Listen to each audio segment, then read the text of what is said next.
Hello दोस्तों, मैं जयकांत सैनी स्वागत करता हूं आपके अपने चैनल भारत IQ में। हम डिस्कस करें राजस्थान पत्रिका न्यूज़पेपर जयपुर एडिशन 21 अक्टूबर। तो बने रहिए इस वीडियो में साथ अंत तक। There is lot to know and lot to discuss. तो आइए शुरू करते हैं आज का डिस्कशन। पेज नंबर पर बात की जा रही है, कोविड-19 संबंधी न्यूज़ है यहाँ पे। तो कल मोदी जी का एक स्टेटमेंट इन्होंने जारी किया था अपना एक इंटरव्यू के माध्यम से, और बताया था कि किस प्रकार से भारत के अंदर कोविड-19 के मामलों में कमी आई है। तो आपको अभी एहतियात और बरतना है इससे फाइट करने के लिए। तो ये सारी चीज़ें यहाँ पे बताई गई हैं। तो ये आप देख सकते हैं कि अभी जो कोविड-19 से जो पॉजिटिव होने वाली जो संख्या है डेली की, वो कम हो गया अभी केसेस भारत के अंदर। तो ये अच्छी खबर है भारत के लिए। लेकिन यहाँ पर एक इम्पॉर्टेंट चीज़ ये है जानना जरूरी कि इस वाले सेक्शन से एक प्रश्न पूछा गया RSMSB के एग्जाम में। फिलहाल में एग्जाम हुआ था RSMSB का, मेरे को याद नहीं है कौन सा एग्जाम है। वहाँ पे पूछा गया था कि जो केंद्र स्तर पर लॉकडाउन है वो किस तारीख को लागू किया गया था। तो एक नज़र हम डाल लेते हैं। यहाँ पे इन्होंने कुछ डेटा दिया है। 19 मार्च को जनता कर्फ्यू का ऐलान हुआ था। ये आपको पता होना चाहिए कि जनता कर्फ्यू का ऐलान कब हुआ था। तो ये 19 मार्च को हुआ था। उसके बाद 24 मार्च को 21 दिन के लॉकडाउन का ऐलान हुआ था। यानी कि 24 मार्च को बताया गया था कि 21 दिन का लॉकडाउन किया जाएगा। तो ये आपको डेट पता होना चाहिए, पूछा सकता है एग्जाम में, आगे भी पूछा सकता है क्योंकि पूछा गया ये। तो लॉकडाउन की ऐलान जो घोषणा जो हुई थी वो 24 मार्च को हुई थी, और जनता कर्फ्यू का ऐलान हुआ था 19 मार्च को। दोनों ही डेट बहुत ही इंपॉर्टेंट है, तो आपको पता होना चाहिए इसके बारे में। इसके अलावा इन्होंने यहाँ पे कुछ इंपॉर्टेंट चीज़ बताई है। 12 मई को 20 लाख करोड़ के वित्तीय पैकेज का ऐलान भी किया गया था। तो ये आपको वित्तीय पैकेज के बारे में पता होना चाहिए। 20 लाख करोड़ का जो घोषणा की थी। 30 जून को गरीबों के लिए मुफ्त राशन योजना नवंबर तक बढ़ाई गई थी। तो ये भी आपको इसके बारे में थोड़ा सा आइडिया होना चाहिए कि मुफ्त राशन योजना कोविड-19 के दौरान गरीबों के लिए शुरू की गई थी, जैसे कि एक्सटेंड कर दिया गया था 30 जून को। तो ये सारे के सारे कुछ चीज़ें हैं, इनमें से आपको पता होना चाहिए कब क्या क्या हुआ था। तो ये कई बार एग्जाम में पूछी ली जाती है, पूछी गया है RSMSB के एग्जाम में, क्योंकि फैक्चुअल है तो इन्फॉर्मेशन पूछी जाती है कुछ एक एग्जाम्स के अंदर। देखते हैं आगे। पेज नंबर हम पे बात की जा रही है, वही कोविड-19 संबंधी न्यूज़ है। तो कोरोना का इलाज ट्रायल हुआ, प्लाज्मा थेरेपी लगेगी रोक। तो ये यहाँ पे खबर निकाली गई, इसके माध्यम से खबर दी गई है। और इसमें बताया गया कि रेमडेसिविर और HCQ ये दवाइयाँ भी कारगर साबित नहीं हो रही हैं, रिसर्च में ऐसा पता लगा है। तो इनको भी शायद बंद कर दिया जाए आगे जा करके। तो इंपॉर्टेंट चीज़ ये निकल के आती है कि रेमडेसिविर दवाई के बारे में आपको पता होना चाहिए और HCQ के बारे में पता होना चाहिए। कोविड-19 की बीमारी के लिए ये हमने प्रयोग किए हैं भारत में सही करने के लिए। ये हमने बाहर से इंपोर्ट की दवाई रेमडेसिविर, और HCQ भारत ने एक्सपोर्ट की है बड़ी मात्रा में कई सारे देशों को, USA को भी इन्होंने एक्सपोर्ट की है। तो HCQ का नाम आपको पता होना चाहिए, इसका पूरा नाम है हाइड्रोक्सीक्लोरोक्वीन।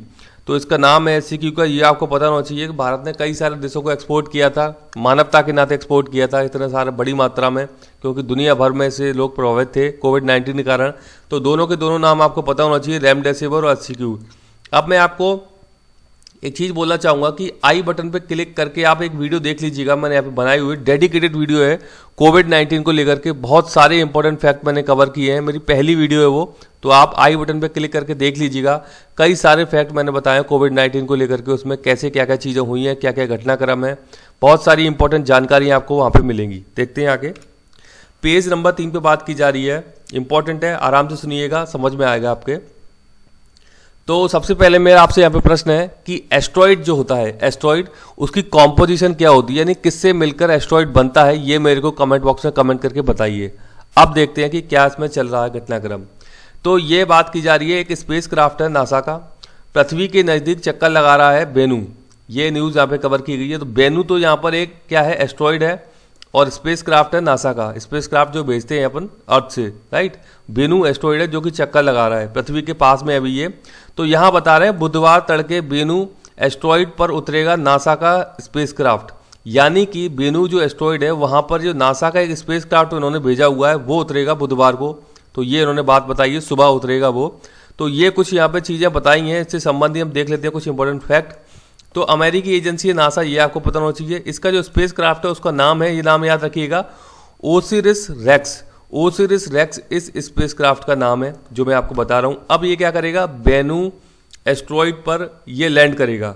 अब बेनू एस्ट्रॉइड कहाँ पे है, मंगल ग्रह और बृहस्पति ग्रह के बीच में चक्कर लगा रहा है। कौन सा, ये बेनू एस्ट्रॉइड। बेनू एस्ट्रॉइड, इसको क्षुद्र ग्रह भी बोला है यहाँ पे इन्होंने।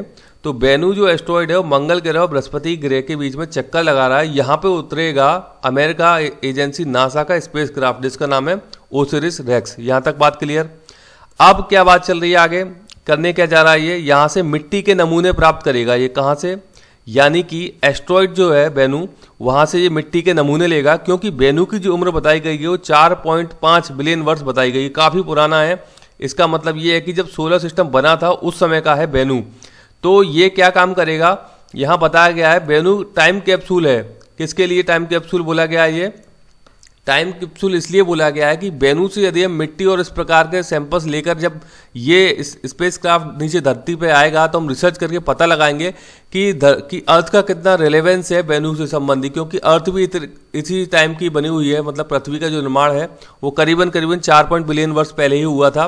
तो ये चीज़ पता करने के लिए इसमें काफ़ी कारगर साबित होगी। जो एस्ट्रॉइड से हम जो सैंपल लेकर के आएंगे अर्थ पर, उसकी रिसर्च हम करेंगे, तो इसको टाइम कैप्सूल बोल दिया गया है। आपने अभी फिलहाल में नाम सुना होगा टाइम कैप्सूल का राम मंदिर के संबंध में। टाइम कैप्सूल क्या होता है कि उस समय की जानकारी हमको देता है।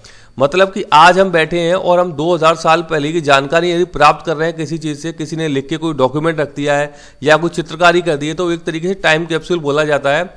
तो राम मंदिर की नींव में आपको पता होगा कि एक टाइम कैप्सूल रखा गया है जिसमें कि उसका पूरा वर्णन दिया गया है, जो कि 500-600 वर्ष बाद भी आपको बताएगा कि राम मंदिर क्या था, उसकी क्या पृष्ठभूमि थी। तो इसको हम बोलते हैं टाइम कैप्सूल। इसके बारे में आपको पता होना चाहिए, इंपॉर्टेंट टर्मिनोलॉजी है टाइम कैप्सूल। अब स्पेस क्राफ्ट जो है वो नाइट्रोजन गैस के प्रेशर से मिट्टी खींचेगा। यहाँ पे जाकर के, कहाँ पे जाकर के, ये जब बेनू एस्ट्रॉइड पे पहुंच जाएगा तो ये नाइट्रोजन गैस के प्रेशर से वहाँ से मिट्टी खींचेगा। ये इस प्रकार से देख सकते हैं आप, ये बेनू है एस्ट्रॉइड, यहाँ पे ये स्पेस क्राफ्ट है। यहाँ पे लैंड करने के बाद तो यहाँ पे ये मिट्टी यहाँ से खींच लेगा नाइट्रोजन गैस के प्रेशर से। अब ये पृथ्वी के नज़दीक होने के कारण इस एस्ट्रॉइड को चुना गया है। एस्ट्रॉइड तो काफ़ी सारे हैं आकाश में, काफ़ी सारे स्पेस में जो एस्ट्रॉइड हैं, बहुत सारे एस्ट्रॉइड हैं, लेकिन पृथ्वी से इसकी नज़दीकी है, इस कारण इसे चुना गया है। इसकी कॉम्पोजिशन को लेकर इसको चुना गया है। अब मैं आपको एक बार इस पे ये आपको मैं सोलर सिस्टम भी दिखा देता हूँ कहाँ पे ये बेनू घूम रहा है। ये आप देख सकते हैं, ये है हमारा सूरज और इसके चारों ओर ये 8 ग्रह घूम रहे हैं। इसको हम बोलते हैं पूरा का पूरा सोलर सिस्टम, क्योंकि ये पूरा एक सिस्टम होता है। इनको सबको एनर्जी यहीं से मिलती है। जो भी ग्रह हैं इनके पास अपनी कोई एनर्जी नहीं होती है, इनको जो एनर्जी मिलती है वो सूर्य से मिलती है। इंपॉर्टेंट चीज़, मरकरी ग्रह है, उसके बाद वीनस ग्रह है, उसके बाद अर्थ है और उसके बाद मार्स यानी कि मंगल ग्रह जिसकी बात चल रही है। तो मंगल ग्रह और बृहस्पति यानी कि जुपिटर सबसे बड़ा ग्रह है। ये आप याद रखिएगा, सबसे बड़ा ग्रह कौन सा है, जुपिटर ग्रह है, जितने भी ग्रह उनमें से। तो ये जो बेनू एस्ट्रॉइड है इनके बीच में इस प्रकार से ये घूम रहा है, इन दोनों ग्रह के बीच में, राइट। यहाँ पर वो स्पेस क्राफ्ट उतरेगा और सैंपल लेने की कोशिश करेगा, मतलब सैंपल लेगा यहाँ से वो। तो इन दोनों ग्रह के बीच में ये जो एस्ट्रॉइड है वो घूम रहा है। अभी फिलहाल ही में मैंने कवर भी किया था कुछ दिनों से, मार्स जो है धरती के नज़दीक आ गया था और आप अर्थ से इसको क्लियरली देख सकते थे पूर्व दिशा की ओर रात में। तो ये दिखाई दे रहा था रेडिश कलर पर। मार्स जो है इसको लाल ग्रह के नाम से भी जाना जाता है, क्योंकि आयरन की उपलब्धता बहुत अधिक होती है यहाँ पे, तो इसलिए लाल ग्रह के नाम से भी जाना जाता है मार्स को। और यहाँ पे आपका अर्थ है, प्यारी पृथ्वी, जहाँ पर कि हम निवास करते हैं। तो ये सारे की सारी चीज़ें ऐसे संबंधित, तो आपको आइडिया भी होना चाहिए। कई बार ऑर्डर में लगाने के लिए भी आ जाते हैं ग्रह कि मार्स, वीनस, अर्थ, अर्थ और मार्स कौन कौन से किस किस ऑर्डर में है। तो इसके ऑर्डर के बारे में भी आपको पता होना चाहिए कौन सा कहाँ पे है। एक क्यूपलर बेल्ट भी होती है, क्यूपर बेल्ट। एक क्यूपर बेल्ट पूछी जाती है तो यहाँ पर है, नेपच्यून के बाद में आती है क्यूपर बेल्ट। ये मैं आपको पहले भी बता चुका हूँ कई बार, तो इंपॉर्टेंट है ये। और मेरे को आप ये बताइए एस्ट्रॉइड बेल्ट जो है वो किन ग्रहों के बीच में पाई जाती है, कमेंट बॉक्स में कमेंट करके बताइए जल्दी से। ये देखिए आप, जो ओसिरिस रेक्स जो मिशन है, जो स्पेस क्राफ्ट है नासा का, तो उसने प्रॉक्सिमिटी होने के कारण यानी कि अर्थ के नज़दीकी कारण इस एस्ट्रॉइड को चुना है, बेनू को। उसके साइज के कारण उसको चुना है और उसकी कॉम्पोजिशन के कारण बेनू ग्रह को चुना गया है। अब ये मिशन ऐसा नहीं है कि आज ही छोड़ा, 2020 में इसे लॉन्च किया गया। ये मिशन 2016 में लॉन्च किया गया था और 2023 में वापस जाएगा ये अर्थ पर। कौन सा मिशन, ओसिरिस रेक्स मिशन। तो ये नासा का मिशन है, 2016 में लॉन्च किया गया था, 2023 में वापस आएगा। 2018 में इसने कुछ काम किए हैं यहाँ पे और 2020 में सैंपल कलेक्शन का काम किया है, 3 अटेम्प्ट किए हैं। तो अभी भी वो काम चल रहा है, बुधवार की जो बात की गई है यानी आज की जो सुबह तड़के की बात की गई है। तो ये इंपॉर्टेंट है, आपको पता होना चाहिए इसके बारे में। ये सारे के सारे फैक्ट आप नोट कर लीजिएगा कहीं भी, जो भी मैंने आपको बताए इंपॉर्टेंट, तो आपको इसके जरिए ये सारी की सारी चीज़ें समझ में आई होंगी, ये जो स्पेसक्राफ्ट किस काम के लिए गया हुआ है। पेज नंबर 3 पे बात की जा रही है एनवायरमेंट वाइल्ड लाइफ संबंधी न्यूज़ है यहाँ पे। तो ये बताया जा रहा है कि मानवीय हस्तक्षेप के कारण कृष्ण मृग जो है यानी कि ब्लैक बक, इनकी संख्या काफ़ी ज़्यादा कम होती जा रही है, काफ़ी कम होती जा रही है। तो ये एक बड़ा ही संकट है इस प्रजाति के ऊपर। तो इससे संबंधी कुछ इंपॉर्टेंट फैक्ट हम देख लेते हैं। तो ये बात की जा रही है गुड़ा विश्नोइया की, जोधपुर में स्थित एक कंजर्वेशन रिजर्व है। इंपॉर्टेंट बात है, दूसरी बार इसकी न्यूज़ आई है तो आप नोट जरूर कर लीजिएगा। मैं इसको मतलब दूसरी बार इसको कवर करा रहा हूँ तो इंपॉर्टेंट बन जाता है। ये आपसे पूछा सकता है इसके बारे में कि ये कंजर्वेशन रिजर्व है या नेशनल पार्क है या वाइल्ड लाइफ सेंचुरी, क्या है ये गुड़ा विश्नोइया। तो हालांकि राजस्थान में इनकी संख्या में कई सारे एरियाज में कमी आई है, लेकिन ये बात जो स्पेशली करी जा रही है गुड़ा विश्नोइया की जा रही है यहाँ पर। तो काले हिरण बोलते हैं इनको, ब्लैक बक बोला जाता है, कृष्ण मृग, ये तीनों नाम एक ही प्रजाति के इसके जानवर के हैं। यानी कि यदि बात करता है काले हिरण की, ब्लैक बक की या कृष्ण मृग की, तो एक ही बात है, ये समझ लीजिएगा आप। अब इनका एक स्टेटस हम देख लेते हैं। वाइल्ड लाइफ प्रोटेक्शन एक्ट के तहत जो अनुसूची होती है उसमें 1, 2, 3, 4, 5 कई सारी होती है। तो अनुसूची 1 में ये शामिल किया गया है कि इसको काले हिरण को इंपॉर्टेंट बन जाता है। इसी अनुसूची में टाइगर को भी शामिल किया है, यानी कि ये काफ़ी ज़्यादा इसके ऊपर थ्रेटन है, काफ़ी ज़्यादा संकट है इस वाली प्रजाति के ऊपर। तो इसको अनुसूची 1 में शामिल किया गया है कि इसको काले हिरण को। IUCN स्टेटस की हम बात करें तो यहाँ पे इसको लीस्ट कंसर्न का स्टेटस दिया गया है। ये इंपॉर्टेंट चीज़ है, दोनों की दोनों आपको जाना जरूरी है, ये तो इंपॉर्टेंट है दोनों के दोनों फैक्ट ये। इसके अलावा आप मेरे को ये बताइए राजस्थान का स्टेट एनिमल कौन सा है, मेरे को कमेंट बॉक्स में कमेंट करके नाम बताइए उसका।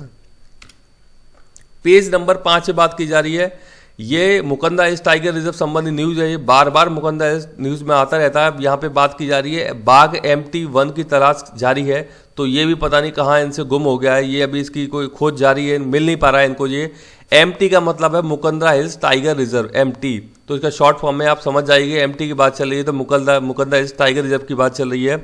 अब मेरा आपसे प्रश्न यहाँ पे ये है कि मुकंदा हिल्स टाइगर रिजर्व वर्तमान में एक नेशनल पार्क है। नेशनल पार्क किस सन में बना था, किस वर्ष में बनाया था, मेरे को कमेंट बॉक्स में कमेंट करके बताइए। इंपॉर्टेंट है ये टाइगर रिजर्व जो है, मैं इसको पहले भी कई बार कवर करा चुका हूँ और इसकी न्यूज़ बार बार न्यूज़पेपर में आती रहती है। हर 10-15 दिन में कोई ना कोई न्यूज़ यहाँ से निकल कर आती रहती है। तो प्रश्न पूछे जाने की प्रबल संभावना है मुकंदा हिल्स टाइगर रिजर्व से।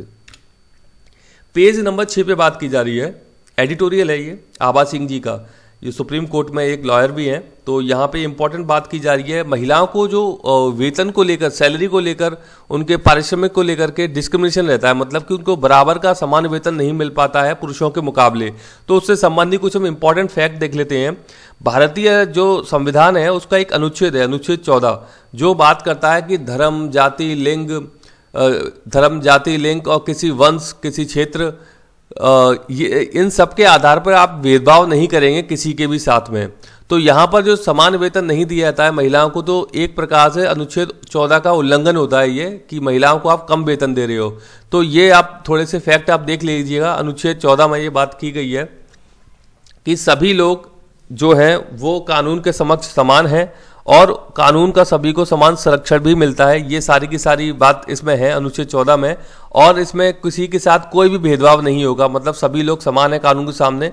तो ये इसका सीधा सीधा उल्लंघन करता है जो ये वेतन समान नहीं दिया जाता है। इसके अलावा DPSP के ये जो अनुच्छेद 14 है ये फंडामेंटल राइट यानी मूल अधिकार का भाग है ये अनुच्छेद 14।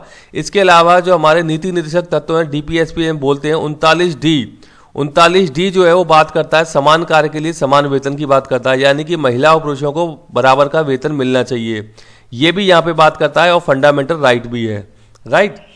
अब हम बात करते हैं, एक एक्ट आया है न्यूनतम मजदूरी एक्ट, यानी कि मिनिमम वेजेज एक्ट है, 1948 में आया था। ये सारे जो डिस्क्रिमिनेशन थे उसको मिटाने के लिए ये भी लाया गया 1948 में, पर अभी तक वही की वही स्थिति है, मतलब जमीनी हकीकत कुछ और ही है।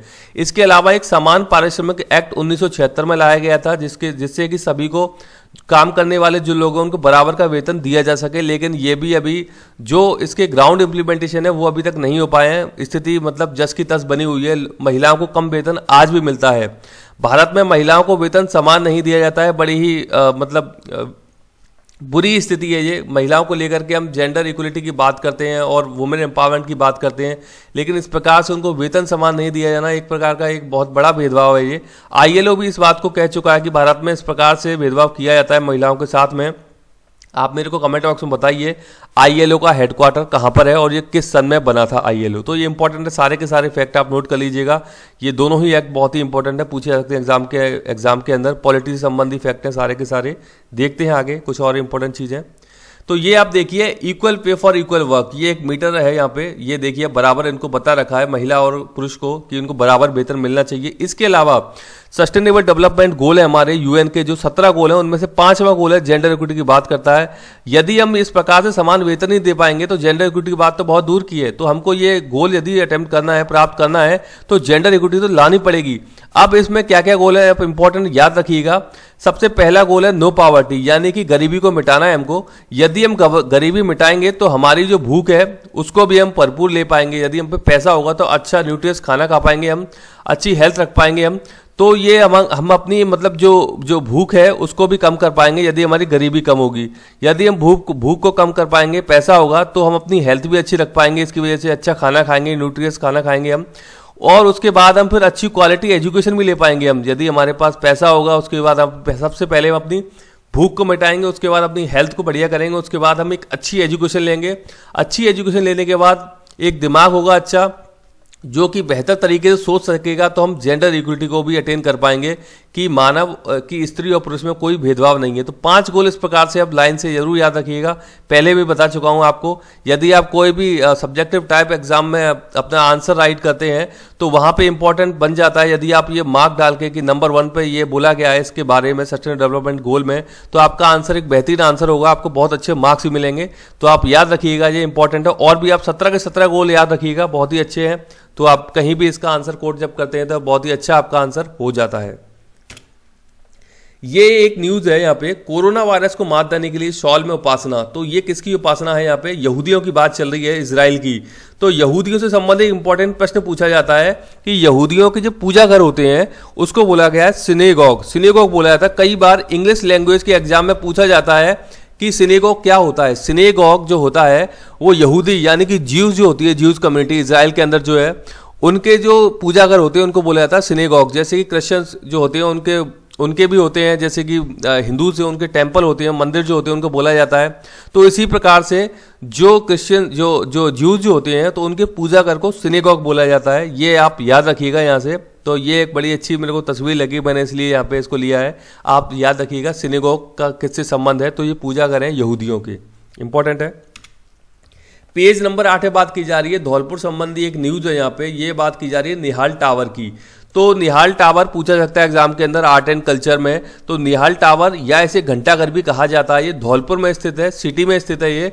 तो इसको निहाल सिंह जी ने बनवाया था, वहाँ पे राजा थे उस वक्त के ये। तो आपको पता होना चाहिए निहाल टावर का संबंध किस जिले से है, धौलपुर जिला में स्थित है निहाल टावर, या घंटाघर भी इसको बोला जाता है।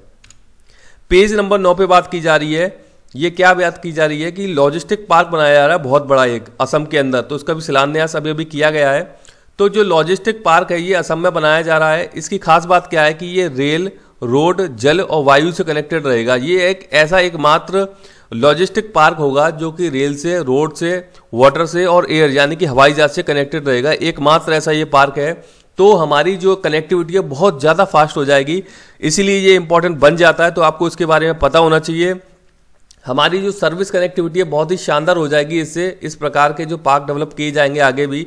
तो ये जो डेवलप किया जा रहा है ये भारतमाला जो परियोजना है उसके तहत डेवलप किया जा रहा है लॉजिस्टिक पार्क असम के अंदर। अब मेरा आपसे यहाँ पे प्रश्न है, भारतमाला परियोजना किस वर्ष स्टार्ट की थी और राजस्थान में कौन सा एरिया भारतमाला परियोजना के तहत आता है? कमेंट बॉक्स में कमेंट करके बताइए मेरे को। पेज नंबर 9 पे एक और न्यूज है। ये हींग की खेती की जा रही है देश में पहली बार, मसालों में शामिल है हींग, एक तो महंगे मसाले हैं। हींग की खेती कहाँ पे की जा रही है ये इंपॉर्टेंट बात है। CSIR एक इंपॉर्टेंट इंस्टीट्यूशन है, गवर्नमेंट का है, सेंट्रल गवर्नमेंट का। तो CSIR का एक संस्थान है, इसका नाम है हिमालयन बायो रिसोर्स टेक्नोलॉजी। ये है पालमपुर के अंदर है। तो इसने क्या काम किया है कि इसने अपने प्रयासों से हिमाचल प्रदेश के लाहौल घाटी में, हिमाचल प्रदेश में एक लाहौल घाटी है, वहाँ पर बंजर भूमि पड़ी हुई थी, वहाँ पर अब हींग की खेती की जाएगी।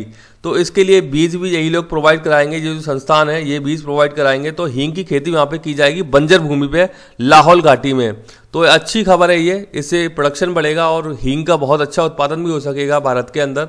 तो इस प्रकार के ये डेवलपमेंट है। तो आपको पता होना चाहिए इसके बारे में क्या क्या डेवलपमेंट चल रहे हैं साइंस के अंदर। पेज नंबर 10 से बात की जा रही है। ये क्या बात की गई है, micro art work. Micro art work के तहत क्या होता है कि चावल के दानों पर भगवत गीता लिख दी है। ये एक मैडम है, ये लॉ की स्टूडेंट है हैदराबाद की, इनका नाम है रामगिरी स्वरिका। तो रामगिरी स्वरिका जी ने क्या किया है कि माइक्रो आर्ट वर्क के तहत चावल के 4042 दानों पर पूरी भगवत गीता लिख दी है इन्होंने। ये बड़ा ही खास काम इन्होंने किया है, मतलब एक अच्छी बात है कि इस प्रकार से, मतलब आप समझ सकते हैं कि मोटिवेशन है ये कि आप चाहें तो क्या नहीं कर सकते हैं। मतलब एक चावल के दानों पे आप भगवत गीता लिख रहे हो तो कितना ज़्यादा एफर्ट लगा होगा। तो आप इसी प्रकार से आप अपनी अगर यदि सही डायरेक्शन रखते हैं, सही एफर्ट लगाते हैं और प्रॉपर मोटिवेशन से आप पूरा कार्य करते हैं तो आपको सफलता जरूर मिलेगी। हो सकता है देरी हो, लेकिन आपको सफलता जरूर मिलेगी। मेरा आपसे प्रश्न यहाँ पर एक है कि भगवत गीता का अंग्रेजी में ट्रांसलेशन किसने करवाया था, ये आप मेरे को बताइए कमेंट बॉक्स में कमेंट करके। मॉडर्न हिस्ट्री से प्रश्न पूछा जाता है कि भगवत गीता का जो ट्रांसलेशन है वो करवाया जाता है। अब मैं आपको एक हिंट देता हूं, ये बात है वॉरेन हेस्टिंग के टाइम की बात है ये। तो भगवत गीता का इंग्लिश में ट्रांसलेशन कराया गया था। तो आप मेरे को कमेंट बॉक्स में कमेंट करके बताइए इसका आंसर। पेज नंबर 10 से बात की जा रही है H1B वीजा संबंधी न्यूज है यहाँ पे, ये इसके संबंध में न्यूज है। तो देख लेते हैं कुछ इंपॉर्टेंट फैक्ट। तो H1B वीजा जो है भारत के स्किल्ड वर्कर हैं उनको दिया जाता है अमेरिका के द्वारा। यूएसए देता है भारतीय नागरिक को H1B वीजा। आपने देखा होगा कई सारे सॉफ्टवेयर इंजीनियर हैं, जो लॉयर्स हैं, जो डॉक्टर्स हैं, उनको H1B वीजा इशू किया जाता है यूएस में काम करने के लिए इंडियंस को, राइट। दूसरा आता है H2B वीजा। H2B वीजा क्या होता है, ये इशू किया जाता है सीजनल वर्कर्स को, जो कि हॉस्पिटलिटी इंडस्ट्री या और भी जो जितने भी इंडस्ट्री है सीजनल टाइप जो काम चलता है वहां पे, तो H2B वीजा उनको इशू किया जाता है। एक होता है L1 वीजा। L1 वीजा क्या होता है, जैसे कि यूएस की जो कंपनी है भारत के अंदर, वो अपने जो भारत का एम्प्लॉयज है, सपोज कि यूएस की कंपनी हैदराबाद में है, वहां पे भारत का एम्प्लॉय काम कर रहा है। अब वो क्या करेगी, भारत के एम्प्लॉय को अपने यूएसए को ऑफिस में ट्रांसफर करेगी, तो ये वीजा इशू होगा L1 वीजा। जैसे कि गूगल के ऑफिस है, माइक्रोसॉफ्ट के ऑफिस है अपने भारत के अंदर, और जो भारत के लोगों को अपॉइंट करती है वो अपनी भारत की ही ब्रांच के अंदर, और फिर वो उनको ट्रांसफर कर देती है यूएसए में। तो उसके लिए इशू किया जाता है L1 वीजा, आपको पता होना चाहिए। उसके बाद आता है एक जीवन वीजा। जीवन वीजा क्या होता है कि जो भी स्टूडेंट वहां पढ़ने के लिए जाते हैं यूएसए में, उनको इशू किया जाता है। तो वो काम के साथ साथ पढ़ाई भी करते हैं अपनी, ये वर्क स्टडी प्रोग्राम जो होता है, तो जीवन वीजा का संबंध उनसे है। एक और वीजा आता है यहाँ पे नाम H4 वीजा। H4 वीजा क्या होता है, H1B वीजा जिनको दिया जाता है तो उनके डिपेंडेंट्स को दिया जाता है, यानी कि उनकी पत्नी को, उनके माँ बाप के लिए इशू किया जाता है H4 वीजा। तो ये सारे के सारे 5 टाइप है वीजा के, आपको पता होना चाहिए इनके बारे में। बहुत ज़्यादा चर्चा में रहता है H1B वीजा, और यूएसए से बहुत ही इंपॉर्टेंट है ये यूएसए के संबंध में। तो इनके बारे में प्रश्न पूछा जा सकता है, तो आप नोट कर लीजिएगा इनको। ये बात की जा रही है पेज नंबर 10 पे भगत सिंह कोश्यारी, जो कि वर्तमान में महाराष्ट्र के राज्यपाल हैं, कई बार चर्चा में रहे हैं ये। तो उत्तराखंड हाईकोर्ट ने कोश्यारी जी को एक अवमानना नोटिस जारी कर दिया है, राइट। अभी आपको नाम पता होगा, अवमानना बहुत ही ज्यादा चर्चा में रहा था प्रशांत भूषण को लेकर के। कोर्ट ने अवमानना, सुप्रीम कोर्ट ने अवमानना नोटिस जारी कर दिया था उनके लिए। तो अभी ये भगत सिंह कोश्यारी जी को भी अवमानना नोटिस जारी कर दिया, जो कि वर्तमान में राज्यपाल हैं। ये हाईकोर्ट है, ये हाईकोर्ट है उत्तराखंड की, जिसने कि अवमानना नोटिस जारी किया है इनके लिए। तो अब अनुच्छेद 361 है, बहुत ही इंपॉर्टेंट, राष्ट्रपति और राज्यपाल को इम्यूनिटी प्रदान करता है कि वर्तमान में पद पर रहते हुए इनके खिलाफ कोई भी आपराधिक मामला नहीं लाया जाएगा। ये एक इम्यूनिटी है जो कि अनुच्छेद 361 के तहत राष्ट्रपति और राज्यपाल को मिली हुई है। लेकिन जब भी कोई सिविल मैटर आता है, सिविल मैटर क्या है कि इन्होंने कुछ बंगला वगैरह वहां पे लिया था उत्तराखंड में, उसका रेंट पे नहीं किया था इन्होंने, तो उसके अगेंस्ट में इनके लिए ये एक नोटिस जारी किया है, अवमानना नोटिस। तो सिविल मामले जो है इनके खिलाफ लाए जा सकते हैं, लेकिन आपराधिक मामले पद पर रहते हुए नहीं लाए जा सकते हैं। ये एक इम्यूनिटी प्रदान करता है अनुच्छेद 361, बहुत ही इंपॉर्टेंट है, पूछा जाता है आपसे एग्जाम के अंदर, नोट कर लीजिएगा आप, क्योंकि राज्यपाल और राष्ट्रपति के संबंध में कई बार प्रश्न पूछे जाते हैं, उससे संबंध में प्रश्न पूछे भी जा सकते हैं आगे। तो आप नाम याद रखिएगा, भगत सिंह कोश्यारी वर्तमान में राज्यपाल है महाराष्ट्र के।